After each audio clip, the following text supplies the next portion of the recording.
कुछ एक आध पॉइंट्स जो है वो कल के लेक्चर में हमको और थोड़ा सा एक्सटेंड करना है, वो देख लेते हैं और उसके बाद फिर हम लोग आज का टॉपिक स्टार्ट करेंगे। कल टेबल देखा था आप लोगों ने, टेबल 3.17 बुक में? नहीं, बताया था हमने कि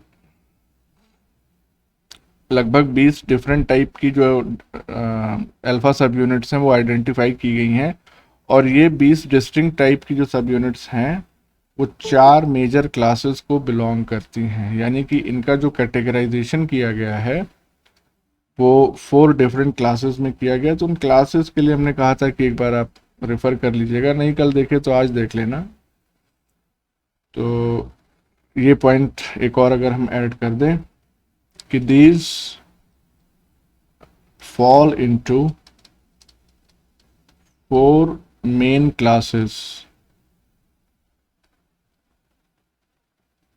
और इसका बेसिस क्या है, किस बेसिस पे इन 20 अलग अलग टाइप को 4 क्लासेस में डिवाइड किया गया, कैटेगराइज किया गया है? On the basis of sequence similarity and function. अलग अलग अल्फा सब यूनिट्स की सीक्वेंस अगर ज़्यादा सिमिलर हैं तो उनको एक क्लास में अटैच कर दिया गया, और साथ ही साथ उनका अगर अगर वो फंक्शनली रिलेटेड हैं तो उस केस में भी इंडिविजुअल क्लासेस इनकी असाइन कर दी गई। जैसे मेंशन कर दे रहे हैं वो चारों क्लासेस यहाँ पे, बाकी डिटेल आप उसमें देख लीजिएगा। 1 2 3 4। एक को कहते हैं हम GS, दूसरे को कहते हैं GI, तीसरे को हम कहते हैं GQ, और चौथे को कहते हैं G12/13। इसमें GS और GI यही आपको मेन जानना है, बाकी GQ वाला भी है थोड़ा सा, लेकिन फिलहाल के लिए आपको अगर ये GS GI के बारे में जानते हैं तो सफिशिएंट है। Here S stands for stimulatory and I stands for inhibitory. तो इसका मतलब ये हो गया कि GPCR से जब लिगेंड बाइंड करता है तो जरूरी नहीं है वो हर केस में स्टिमुलेटरी सिग्नल ही आगे की तरफ प्रोसीड करे। GI के केस में वो इनहिबिटरी सिग्नल भी आगे भेज सकता है। तो हमको एग्जाम्पल जो देखना है वो बेसिकली स्टिमुलेटरी सिग्नल वाला ही देखना है, साइक्लिक AMP वाला। बाकी GI मीडिएटेड जो सिग्नलिंग होती है या इनहिबिटरी वाली जो होती है, ये भी एडिनाइलिल साइक्लेज एंजाइम के माध्यम से ही होती है, लेकिन वहाँ पे एंजाइम का इनहिबिशन हो जाता है तो आगे प्रोसीड नहीं कर पाती, जो रिएक्शन चल रही होती है वो प्रोसीड नहीं कर पाती है। खैर, अभी आपको समझ में आएगा थोड़ा, एक बार हम इससे इस टेबल से गो थ्रू जरूर हो लीजिएगा। अब जो पॉइंट्स हमको एडिशनल यहाँ पे देखने हैं वो क्या हैं कि जैसे मान लीजिए कोई इंडिविजुअल G प्रोटीन एक्टिवेट हुई, कब एक्टिवेट होगी? जब GPCR से लिगेंड बाइंड करेगा।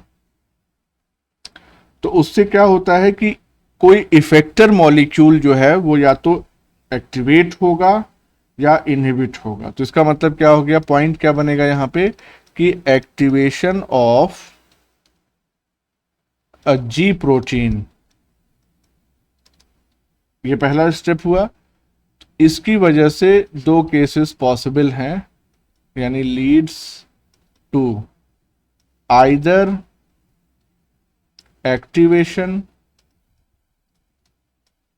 और inhibition of a particular effector molecule।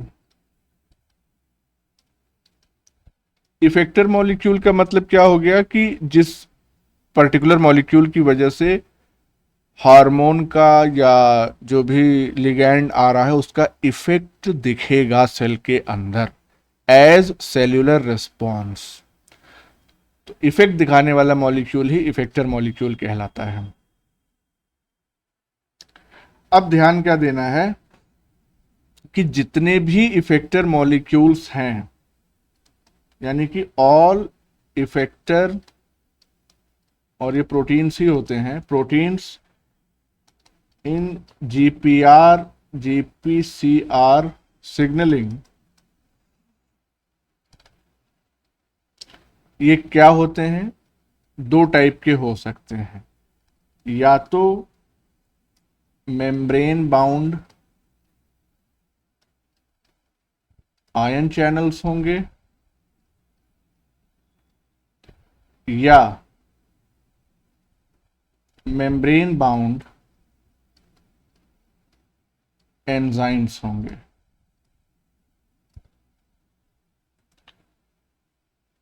तो ये बात समझ में आ गई, जितने भी इफेक्टर प्रोटीन मॉलिक्यूल्स हैं, इफेक्टर मॉलिक्यूल्स हैं जीपीआर सिग्नलिंग की। अब यहाँ पे फिर से हमने 2 बार लिख दिया, असल में ब्रिटिश वाले में 2 बार होता है, अमेरिकन वाले में सिंगल चलता है, तो उसमें कंफ्यूज मत होइएगा, जो आपको सही लगे।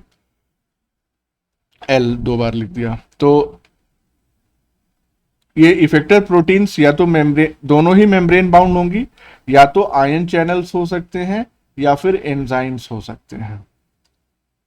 जब ये एंजाइम होंगे तो उस केस में ये क्या करेंगे, स्पेशली एंजाइम के केस में, they catalyse the formation of second messengers.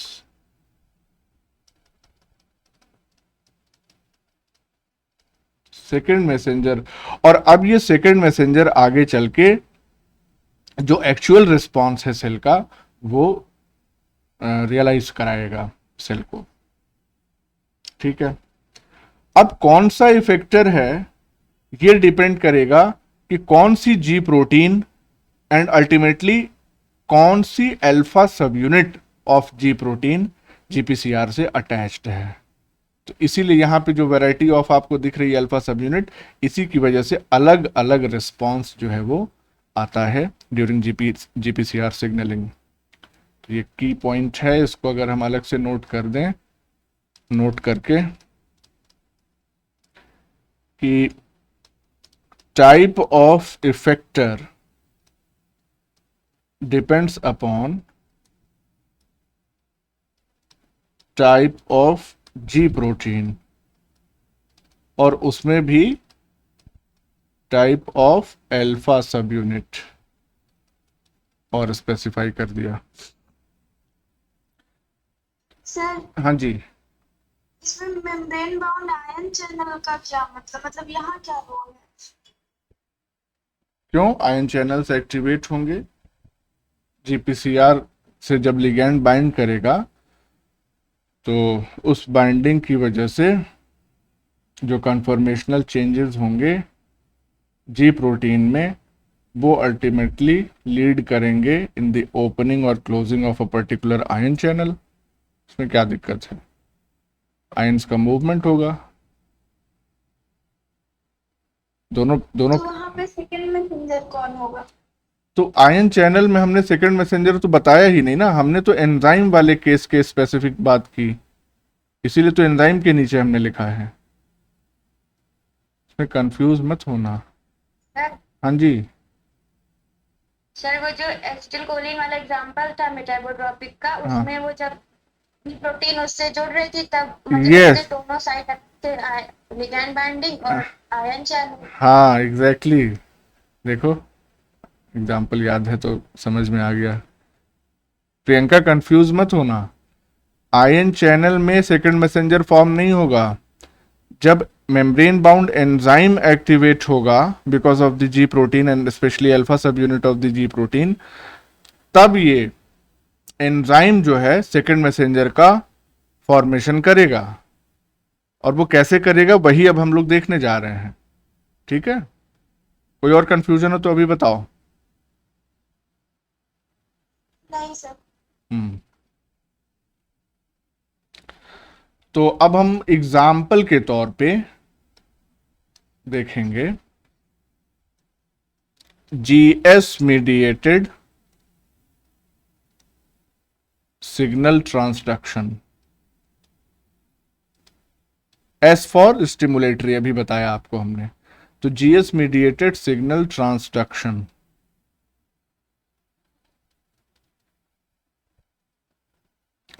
अच्छा, अब इसमें होता क्या है, होता तो इसमें बहुत कुछ है, लेकिन एक ओवरऑल व्यू हम आपको अगर इसका दे दें with the help of an image, तो फिर उसके बाद बातें करना थोड़ा सा आसान हो जाएगा। समस्या ये है कि ये इमेज ऐसा है, छोटा ही बनेगा क्योंकि बहुत बड़ा है, लंबा है मतलब, लेकिन ट्राई करेंगे जितना हो सके मैक्सिमम।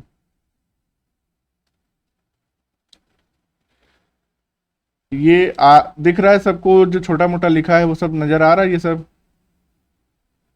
सर जूम करके दिखेगा, वैसे नहीं दिखेगा। तो कोशिश करो थोड़ा जूम करने की, इसलिए क्योंकि अब ये इमेज ही ऐसी है कि या तो इसको हाफ पोर्शन में कट करते तो फिर वो प्रोसेस ही डिसकंटिन्यू हो जाती। तो हाँ, बड़ी स्क्रीन अगर तुम लोगों की होती तो फिर काम बन जाता लैपटॉप वाली। खैर कोशिश कर लो, इसको जूम जूम तो कर सकते हो ना? Yes sir. तो पहले ये ऊपर वाला पार्ट हम एक्सप्लेन करेंगे, उसके बाद नीचे वाला पार्ट। तो ऊपर वाला पार्ट थोड़ा सा जूम कर लो अपने अपने मोबाइल में, तो उसको एक्सप्लेन कर दें एक बार, इसके बाद फिर। तो अब देखो इसमें ध्यान दो, बहुत सिंपल सी प्रोसेस है। ये क्या है, ये एक जीपीसीआर है?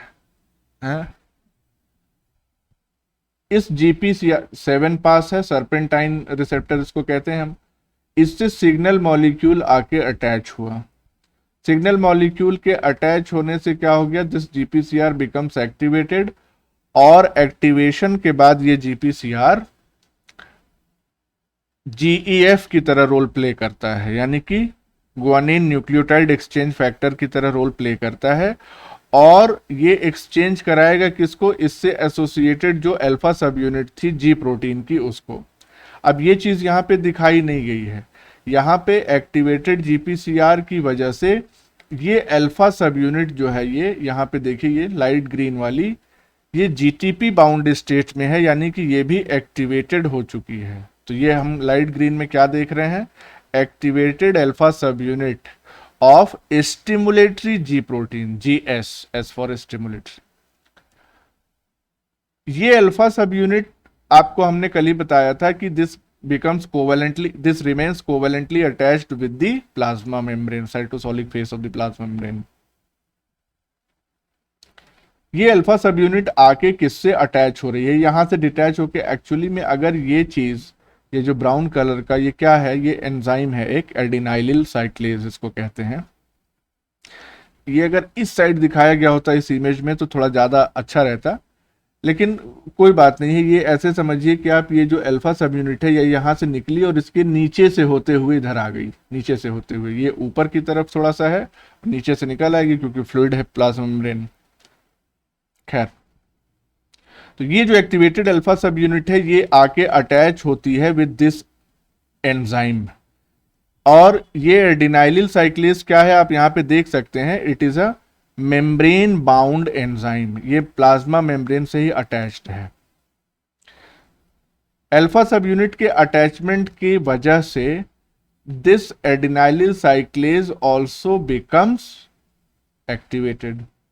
जब तक अल्फा सब यूनिट इससे अटैच नहीं होगी, इनएक्टिव फॉर्म में पड़ा रहेगा। अल्फा सब यूनिट की वजह से ये एक्टिवेट हो गया, और एक्टिवेट होने के बाद ये करता क्या है, इसका काम होता है साइक्लिक एएमपी की सिंथेसिस करना। और ये साइक्लिक एएमपी है क्या, basically it is the second messenger.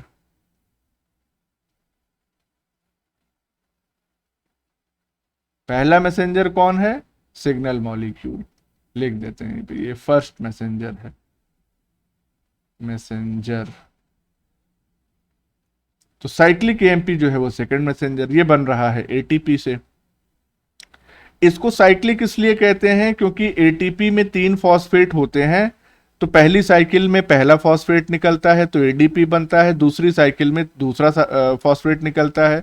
तो साइक्लिक रिमूवल ऑफ पायरोफॉस्फेट्स होता है इसमें, इसीलिए इसको साइक्लिक एएमपी मॉलिक्यूल कहते हैं। अब जब ये साइक्लिक एएमपी तैयार हो गया तो आगे का काम ये करेगा, यानी जो मैसेज है उसको आगे फॉरवर्ड करने की जिम्मेदारी। तो ये क्या करता है, साइटोसोल में एक एंजाइम प्रेजेंट रहता है जिसको हम कहते हैं pKa. PKa stands for protein kinase A. तो ये प्रोटीन काइनेज ए साइटोसोल में इनएक्टिव फॉर्म में प्रेजेंट है, और इस फॉर्म में आप यहां पे देख सकते हैं कि इसमें 4 सब यूनिट्स आपको नजर आ रही होंगी। अगर यहीं पे हम कंपैरेटिव इमेज भी इसकी लगा दें जो बुक में है, तो और थोड़ा सा आपको आसानी से समझ में आ जाएगा। अब देखो ये कितना बड़ा है,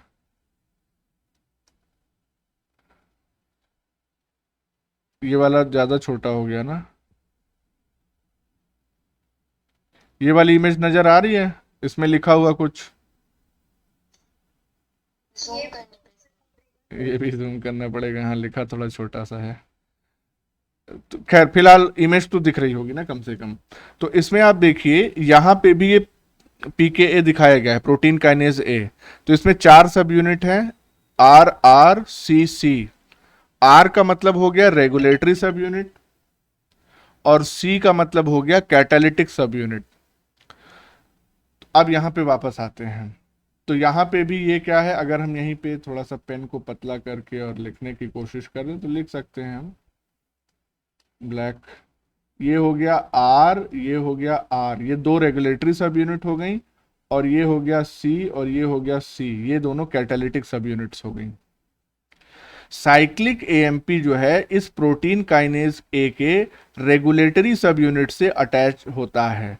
तो रेगुलेटरी सब यूनिट पे आप देख सकते हैं हर एक रेगुलेटरी सब यूनिट पे 2-2 मॉलिक्यूल्स जो है साइक्लिक एएमपी के अटैच हो गए।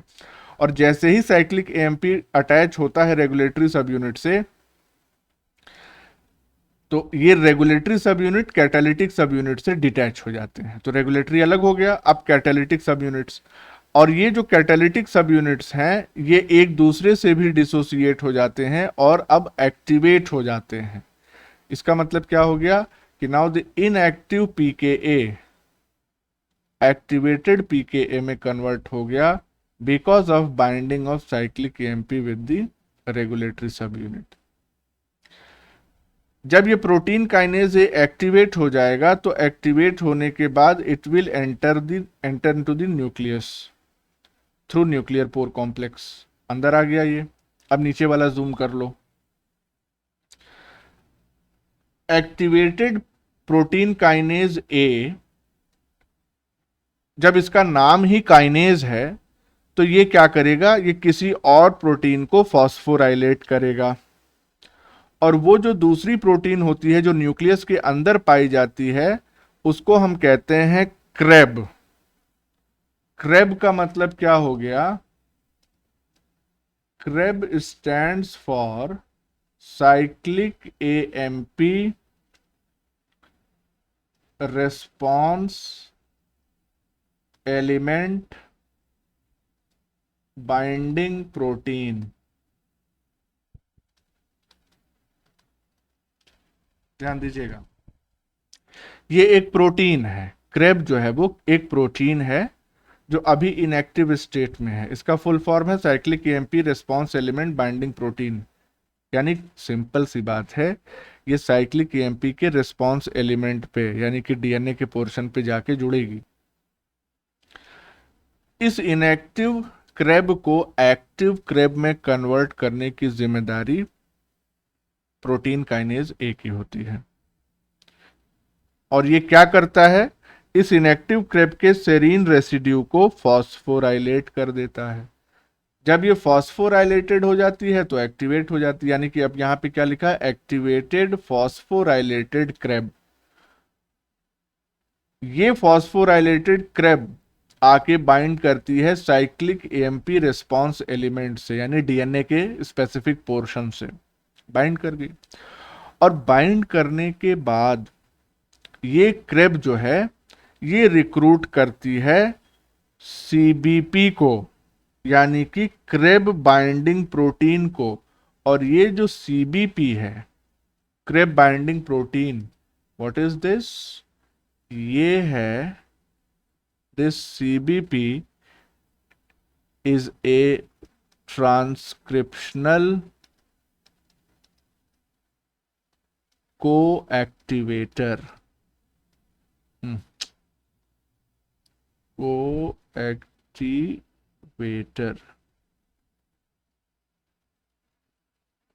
सीबीपी क्या है? ट्रांसक्रिप्शनल को एक्टिवेटर। इसका मतलब जैसे ही सीबीपी रिक्रूट किया जाएगा बाय क्रेब, ट्रांसक्रिप्शन को ये एक्टिवेट कर देगा और अब जो भी रिस्पॉन्स एलिमेंट है वो जीन का ट्रांसक्रिप्शन स्टार्ट करेगा। इसका मतलब कि activated target gene target gene जो है वो एक्टिवेट हो जाएगी and the genes transcription will start. जो भी चेंजेस उसके बाद आने हैं वो आएंगे, तो डिपेंड्स। तो ये पूरी मैकेनिज्म समझ में आ गई? यस। हाँ। यहीं पे बुक का जो दूसरा डायग्राम है वो भी अटैच कर दे रहे हैं।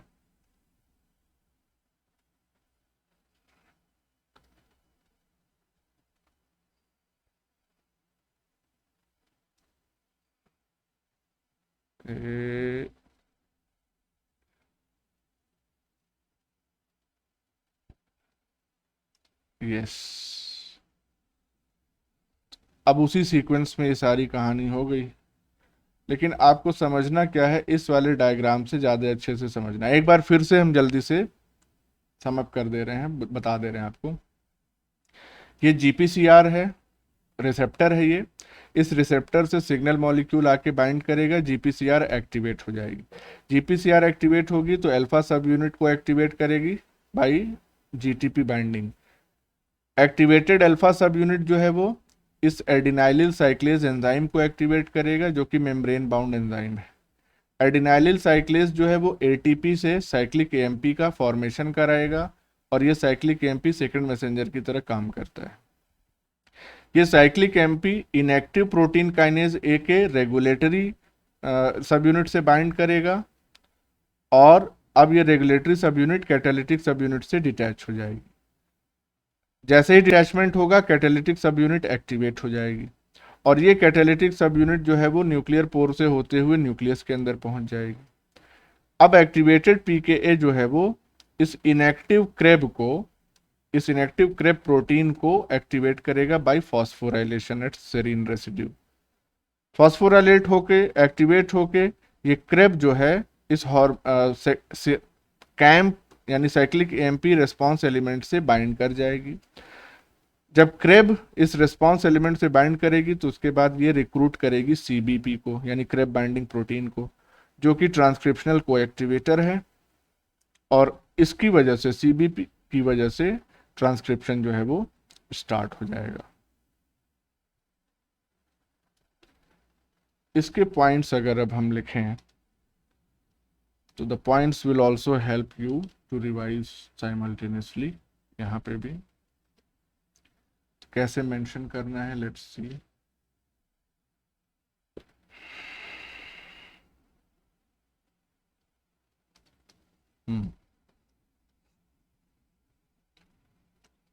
देखिए,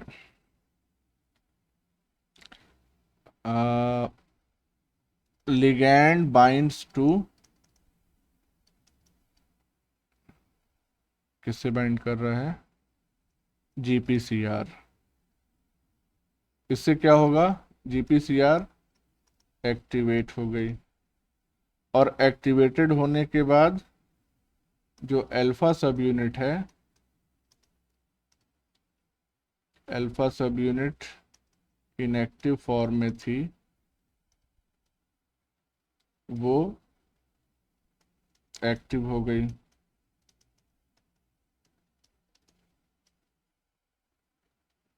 और ये एक्टिवेटेड जीपीसीआर ही ये कन्वर्जन करा रहा है।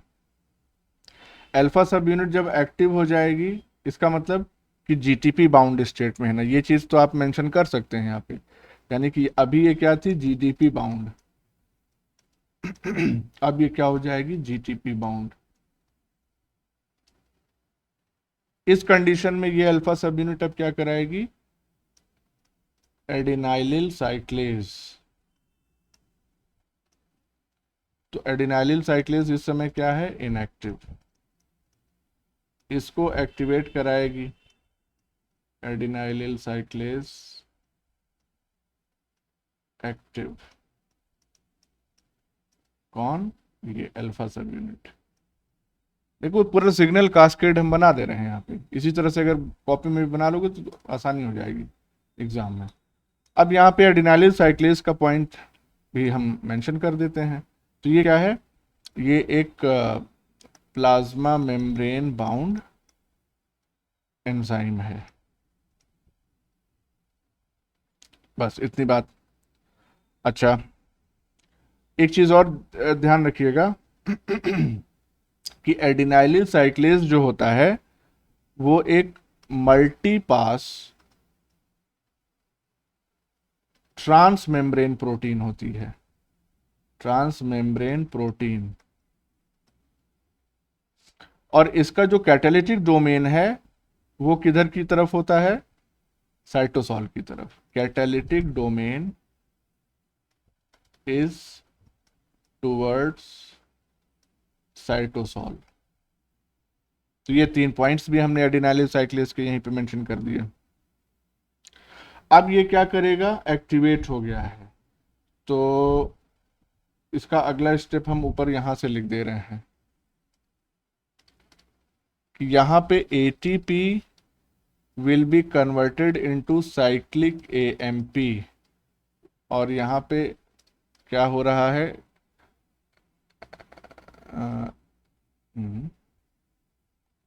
एडिनाइलिल साइक्लेस की प्रेजेंस में एक्टिव फॉर्म इसकी जो है। अब साइक्लिक एएमपी जो है आपको मालूम है, सेकंड मैसेंजर।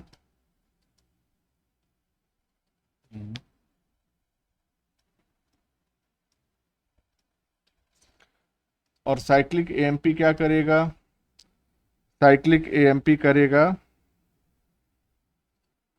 प्रोटीन काइनेज को एक्टिवेट। यस, पीकेए इनएक्टिव जो है इसको ये एक्टिव पीकेए में कन्वर्ट करेगा। अब इसके पॉइंट्स अगर आप लिखना चाहें तो यहाँ पे मेंशन कर सकते हैं। क्या कर सकते हैं आप कि इनएक्टिव फॉर्म में जो पीकेए होता है उसके पास होता है हैज 4 सब units.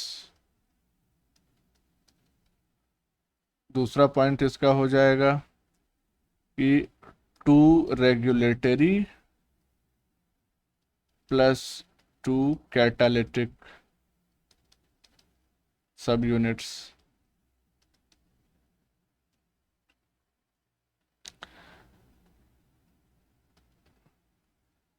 Has binding site for 2 molecules of cyclic AMP on each regulatory सब यूनिट। ये बात ध्यान रखिएगा।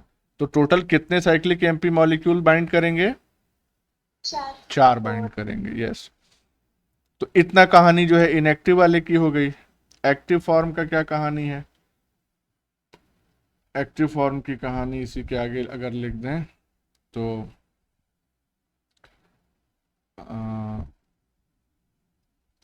डिटैच्ड कैटालिटिक सब यूनिट्स। और ये डिटैचमेंट किस वजह से है, एडिशन ऑफ साइक्लिक एमपी की वजह से। तो डिटैच कैटालिटिक सब यूनिट्स ही जो है वो एक्ट करती हैं एक्टिव पीकेए की तरह। फिर ये क्या करेगा, it enters the nucleus through UGH NPC nuclear pore complex. लिख दें कि ऐसे रहने दें, हो जाएगा, समझ में आ रहा है। रहने दीजिए। हाँ, न्यूक्लियर पोर कॉम्प्लेक्स। तो ये हो गया। अब इसके बाद ये अगला स्टेप क्या कैटेलाइज करेगा वो हम लिख देंगे। तो नेक्स्ट, यस, तो ये क्रेब जो कि इनएक्टिव है इसको एक्टिवेट करेगा एक्टिव क्रेब, ये। और ये जो घटना है इसको हम क्या कहते हैं, फॉस्फोराइलेशन एट, दो दो जगह करता है, सेरीन एंड थ्रियोनीन रेसिड्यूज।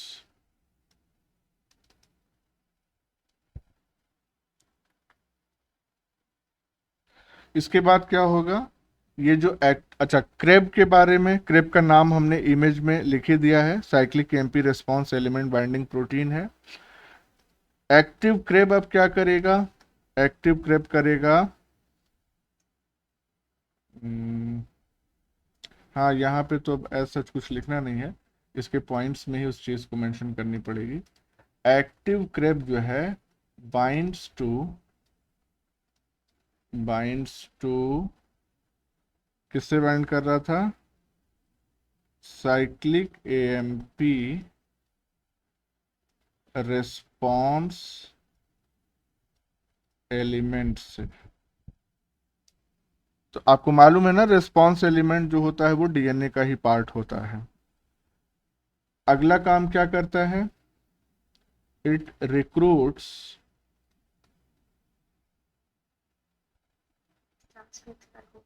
हाँ, सीबीपी। अच्छा, ये जो साइक्लिक एमपी रेस्पॉन्स एलिमेंट है इसको शॉर्ट में हम लोग क्या कह देते हैं, CRE, CRE। तो ये क्या करेगा, सीबीपी को अब रिक्रूट करेगा after binding with the CRE। तो सीबीपी को, सीबीपी मतलब क्या हो गया, सीबीपी होता है आपका क्रेब बाइंडिंग प्रोटीन। और ये सीबीपी जो है इट एक्ट्स एज, अगले पॉइंट में लिख देते हैं, सीबीपी एक्ट्स एज ट्रांसक्रिप्शनल कोएक्टिवेटर। और जब ये कोएक्टिवेटर एसोसिएट हो जाएगा तो उसके बाद लास्ट स्टेप में होगा इनएक्टिव जीन या inactive target gene will be converted into active target gene because of this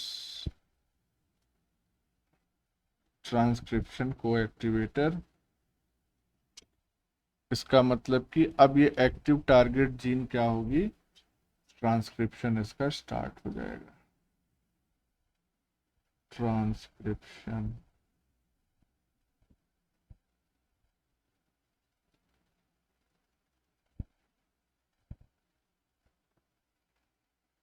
starts लिखना चाह रहे थे लेकिन आगे चला जाएगा क्योंकि वहां पे पॉइंट नहीं आ रहा है। हाँ, स्टार्ट्स, वाह भाई क्या इस्तेमाल किया है जगह का। तो आपको ये सब कुछ मिल गया थोक में, आ गया समझ में। अब अगर जीपीसीआर सिग्नलिंग पूछेगा तो कुछ नहीं, आपको यहीं से शुरू करना है, एक पेज ये लिखना है और अगला पेज ये लिखना है, और डायग्राम बना के लिख दोगे तब तो माशाल्लाह हो जाएगा एकदम बिल्कुल। ये तो थी कहानी जीपीसीआर सिग्नलिंग की। अब एक टॉपिक आपके सिलेबस में और है, वो क्या है, रेगुलेशन है शायद। एक सेकंड होल्ड करो, सिलेबस हम देख लें।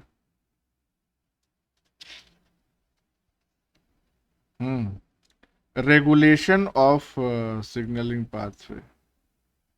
तो रेगुलेशन वाला हम टॉपिक एक और आपको पढ़ा दें तो कंप्लीट हो जाएगा।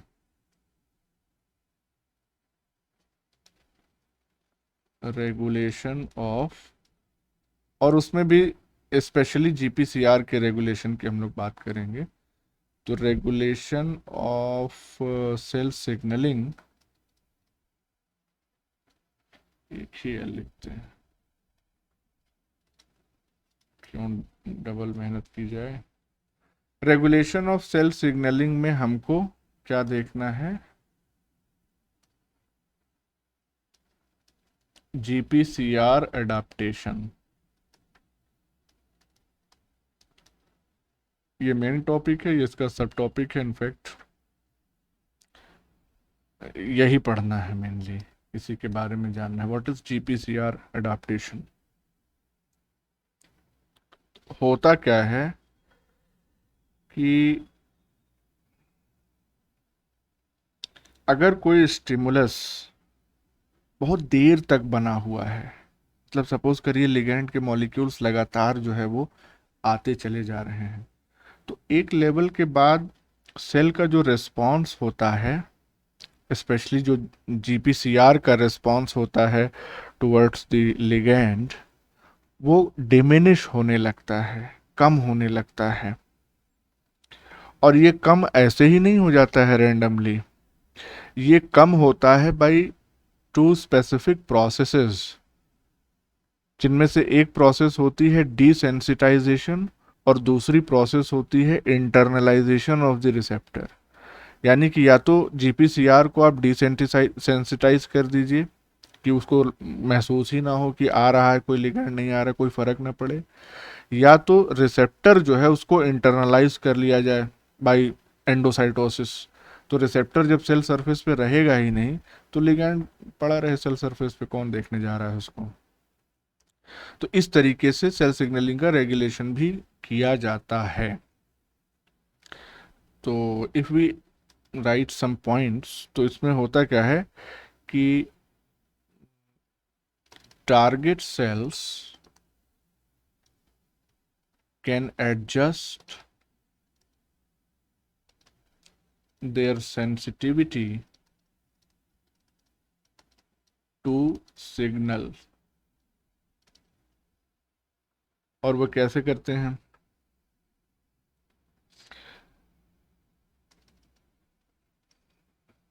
इसको मिटा दें।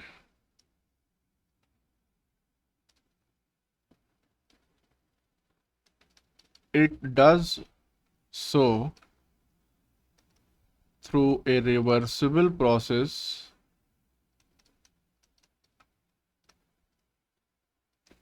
of adaptation।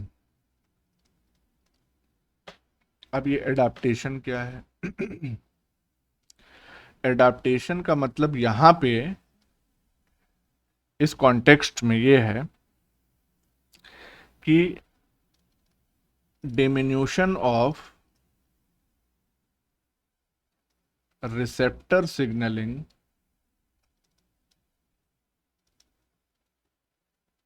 in the presence of continued or repeated stimulation।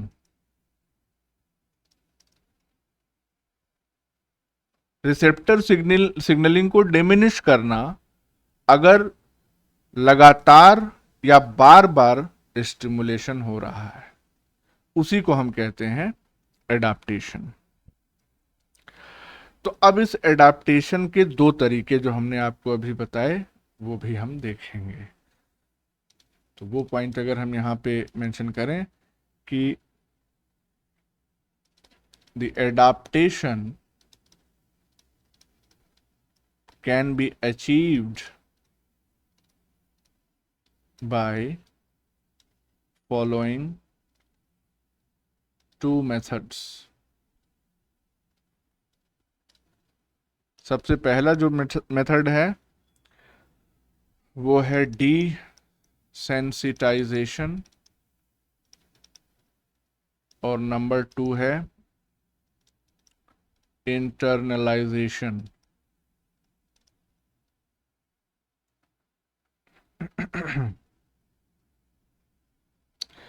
Of receptor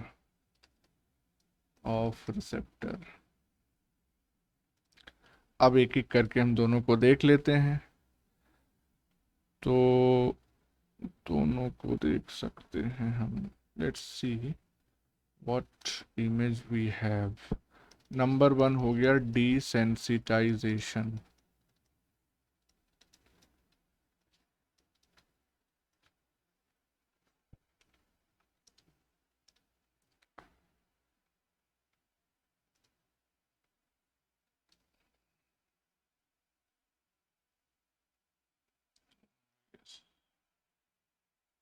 इस इमेज में आप देख के आसानी से समझ सकते हैं, इसलिए इमेज में जो टेक्स्ट है वो भी इंक्लूड कर दिया हमने, बाद में पढ़ने की इच्छा हो तो। देखो होता क्या है कि डिसेंसिटाइजेशन के केस में ये एक जीपीसीआर है, इससे लिगेंड बाइंड किया और ये एक्चुअली में जो ये रिस्पांस है यानी कि डिसेंसिटाइजेशन वाला रिस्पांस है, ये होता है एक प्रोसेस जिसको हम फॉस्फोराइलेशन कहते हैं। डिसेंसिटाइजेशन की जो प्रक्रिया होती है, तो इसका मतलब कि अगर ये प्रोसेस स्टार्ट होनी है तो इसमें होगा क्या कि जैसे ही लिगेंड बाइंड करेगा जीपीसीआर एक्टिवेट हो गया, और ये एक्टिवेटेड जीपीसीआर स्टिमुलेट करेगा जीआरके को to phosphorylate the GPCR on multiple sites. अब ये जीआरके क्या है? जीआरके का मतलब होता है जीपीसीआर काइनेज, यानी ये ऐसा काइनेज एंजाइम है जो जीपीसीआर को फॉस्फोराइलेट करेगा। सिंपल सी बात है। जीपीसीआर काइनेज जब इसको कई साइट्स पे स्पेशली सेरीन और थ्रियोनिन रेसिड्यूज पे फॉस्फोराइलेट कर देगा, तो इस फॉस्फोराइलेशन के बाद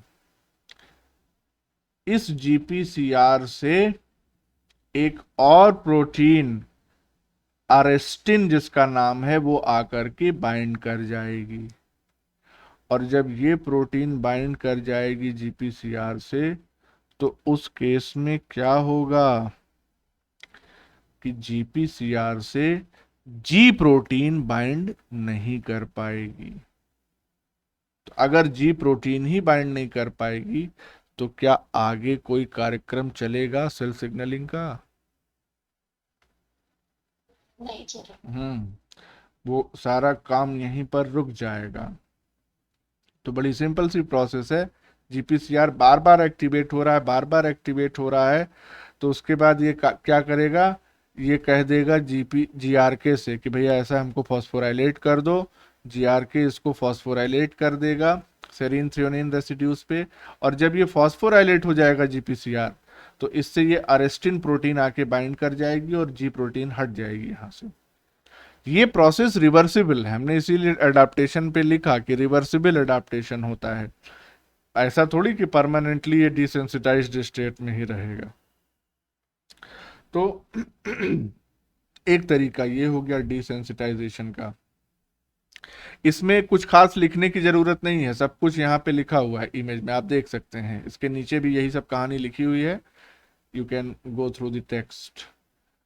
दूसरी जो प्रोसेस होती है इंटरनलाइजेशन की,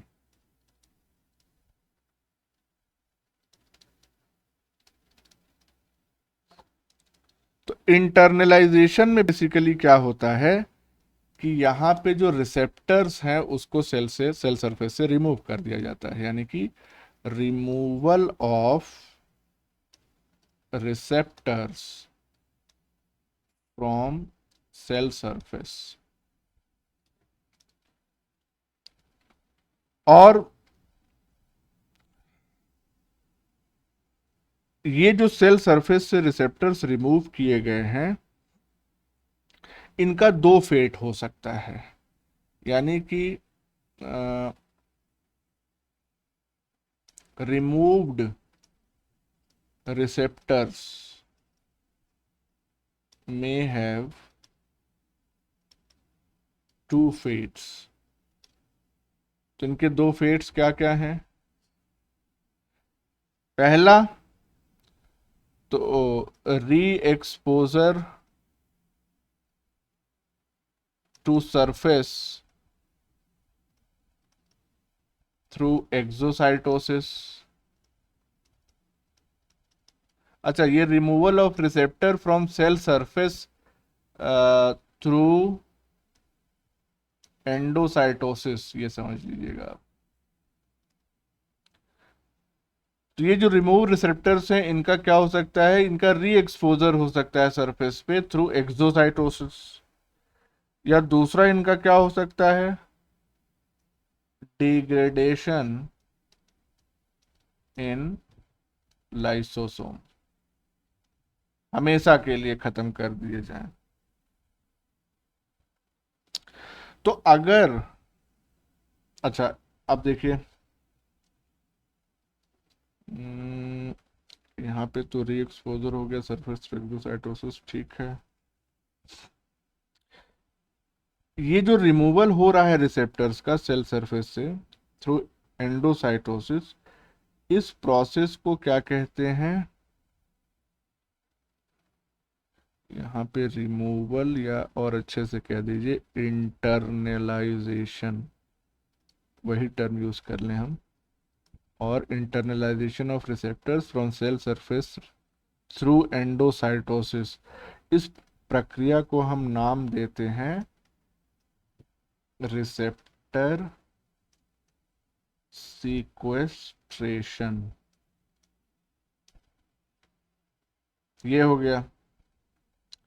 जबकि रिसेप्टर्स को जब हम डिग्रेड कर देते हैं, डिस्ट्रॉय कर देते हैं लाइसोसोम में, तो इसको हम कहते हैं रिसेप्टर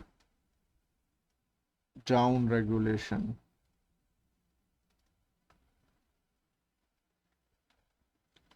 तो ये बात समझ में आई. अब यहां पे कुछ विशेष बात हम मेंशन कर दें.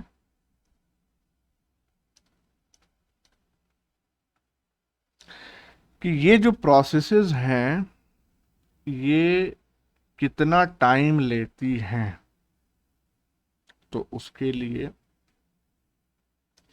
नोट करके हम लिख देते हैं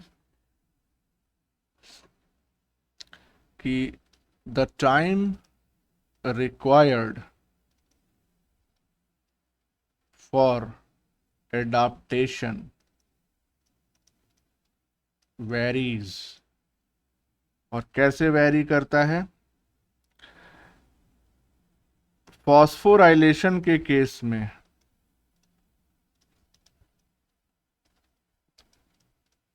चंद सेकंड्स लगते हैं.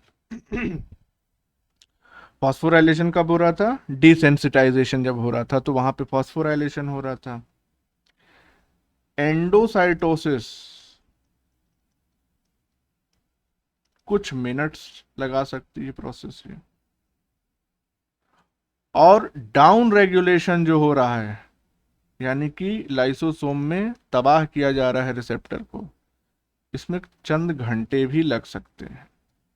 तो इसका मतलब ये जो टाइम फ्रेम है पूरा अडाप्टेशन का, वो वैरी कर रहा है.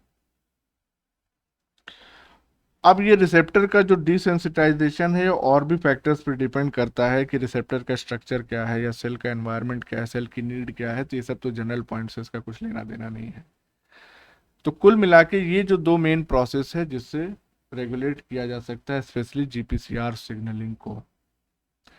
तो अगर आप इतना याद रखेंगे तो इट इज सफिशियंट. इसमें कोई कंफ्यूजन हो, कोई प्रॉब्लम हो तो बताओ. हाँ, एक एक चीज यहाँ पे और हम मेंशन कर दे रहे हैं. डिसेंसिटाइजेशन के केस में यहीं पे आप एक और एग्जाम्पल ले सकते हैं जो हम पहले ही बता चुके हैं कि अलग से यहीं पे लिख दे रहे हैं. RGS also contributes in desensitization. Desensitization. RGS क्या था, याद है? एक्ट्रेस वो जी प्रोटीन को वापस से जीटीपी के हाइड्रोलिसिस में हेल्प कर रहा था। हाँ, यानी कि जो अल्फा सब यूनिट है, हाँ, उससे जो जीटीपी बाउंड था उसको जल्दी से हाइड्रोलाइज करा रहा था। तो इसका मतलब क्या हो गया कि ये भी कहीं ना कहीं रेगुलेट कर रहा है उस प्रोसेस को। तो या तो कराए ना कराए, लेकिन जो रिस्पॉन्स है उसको कंट्रोल तो जरूर ही कर रहा है। अल्फा सब यूनिट से जैसे ही जीटीपी अटैच हो जाएगा, रिसेप्टर क्या होगा, फिर से इनएक्टिवेट हो जाएगा, या G protein as a whole inactivate हो जाएगी। तो जल्दी जल्दी उसको करा दे, इनएक्टिवेट करा दे, तो रिस्पॉन्स भी ज़्यादा आगे तक नहीं बढ़ पाएगा। अगर बहुत तेज़ी से इसको हाइड्रोलाइज करा दे, तो कुल मिला के आरजीएस जो है वो भी पार्टिसिपेट करता है in the regulation of cell signalling. तो हो गया, ये चीज़ कंप्लीट हो गई सेल सिग्नलिंग।